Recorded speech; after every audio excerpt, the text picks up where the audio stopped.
Chapter 11 of Alice's Adventures in Wonderland by Lewis Carroll. Who Stole the Tarts? The King and Queen of Hearts were seated on their throne when they arrived, with a great crowd assembled about them, all sorts of little birds and beasts, as well as the whole pack of cards. The knave was standing before them in chains, with a soldier on each side to guard him, and near the king was the white rabbit, with a trumpet in one hand and a scroll of parchment in the other. In the very middle of the court was a table, with a large dish of tarts upon it. They looked so good that it made Alice quite hungry to look at them. "I wish they'd get the trial done," she thought, "and hand round the refreshments." But there seemed to be no chance of this, so she began looking at everything about her to pass away the time. Alice had never been in a court of justice before, but she had read about them in books, and she was quite pleased to find that she knew the name of nearly everything there. "That's the judge," she said to herself, because of his great wig. The judge, by the way, was the king, and as he wore his crown over the wig, look at the frontispiece if you want to see how he did it, he did not look at all comfortable, and it was certainly not becoming. "And that's the jury box," thought Alice. "And those 12 creatures," she was obliged to say creatures, you see, because some of them were animals and some were birds. "I suppose they are the jurors." She said this last word 2 or 3 times over to herself, being rather proud of it, for she thought, and rightly too, that very few little girls of her age knew the meaning of it at all. However, jurymen would have done just as well. The 12 jurors were all writing very busily on slates. "What are they doing?" Alice whispered to the Gryphon. "They can't have anything to put down yet, before the trial's begun." "They're putting down their names," the Gryphon whispered in reply, "for fear they should forget them before the end of the trial."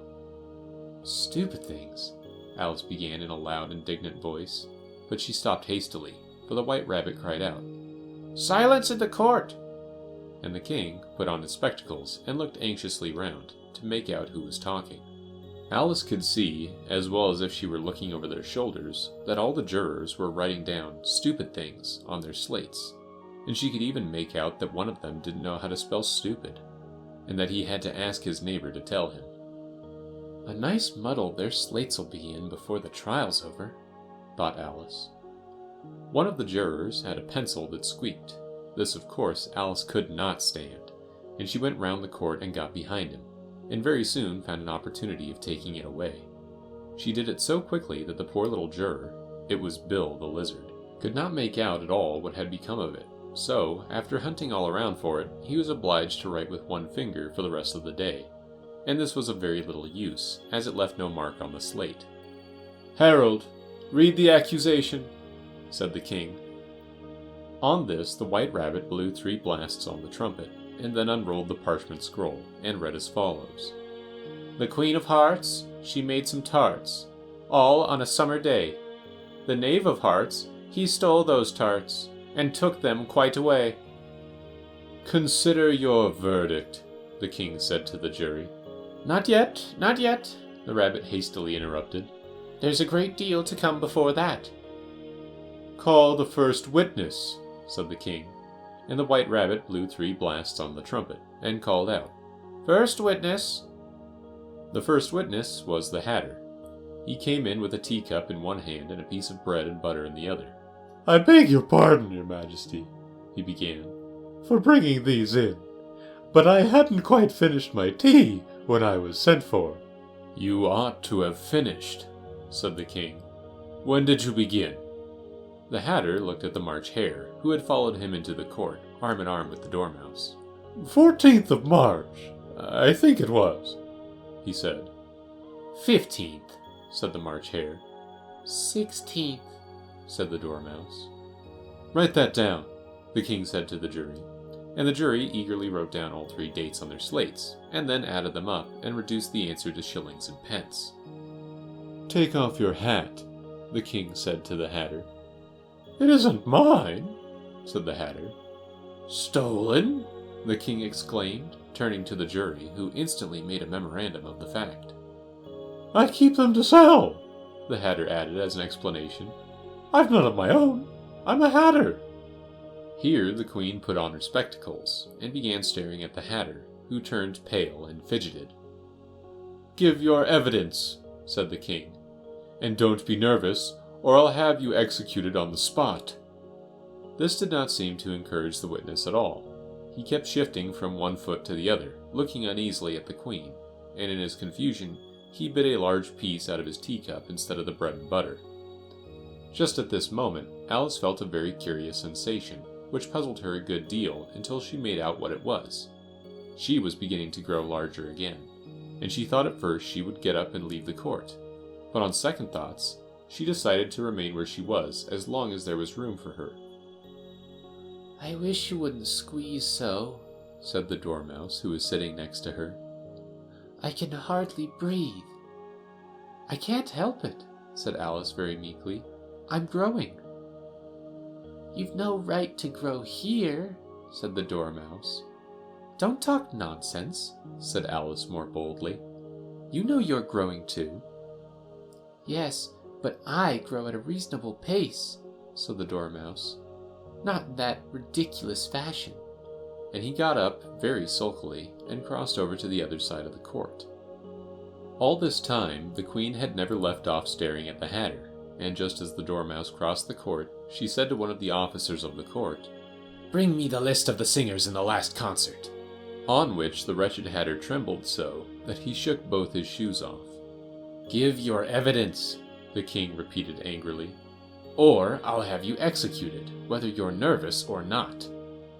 "I'm a poor man, your majesty," the Hatter began in a trembling voice, "and I hadn't begun my tea, not above a week or so, and what with the bread and butter getting so thin, and the twinkling of the tea—" "The twinkling of the what?" said the king. "It began with the tea," the Hatter replied. "Of course twinkling begins with a T," said the king sharply. "Do you take me for a dunce? Go on."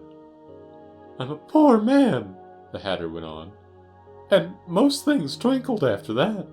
Only the March Hare said—" "I didn't," the March Hare interrupted in a great hurry.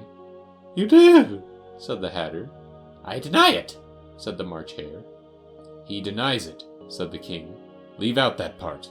"Well, at any rate, the Dormouse said," the Hatter went on, looking anxiously round to see if he would deny it too. But the Dormouse denied nothing, being fast asleep. "After that," continued the Hatter, "I cut some more bread and butter." "But what did the Dormouse say?" one of the jury asked. "That I can't remember," said the Hatter. "You must remember," remarked the king, "or I'll have you executed." The miserable Hatter dropped his teacup and bread and butter, and went down on one knee. "I'm a poor man, your majesty," he began. "You're a very poor speaker," said the king. Here one of the guinea pigs cheered, and was immediately suppressed by the officers of the court. As that is rather a hard word, I will just explain to you how it was done. They had a large canvas bag, which tied up at the mouth with strings. Into this they slipped the guinea pig, head first, and then sat upon it.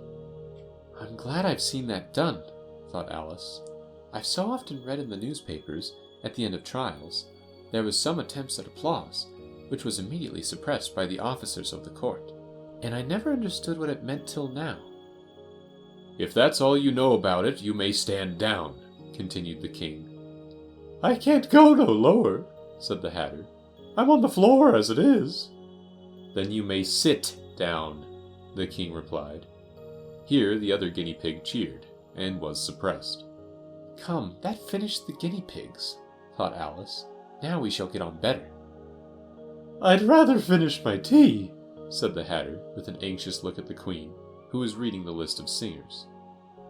"You may go," said the king, and the Hatter hurriedly left the court, without even waiting to put his shoes on. "And just take his head off outside," the queen added to one of the officers, but the Hatter was out of sight before the officer could get to the door. "Call the next witness," said the king. The next witness was the Duchess's cook. She carried the pepper box in her hand, and Alice guessed who it was, even before she got into the court.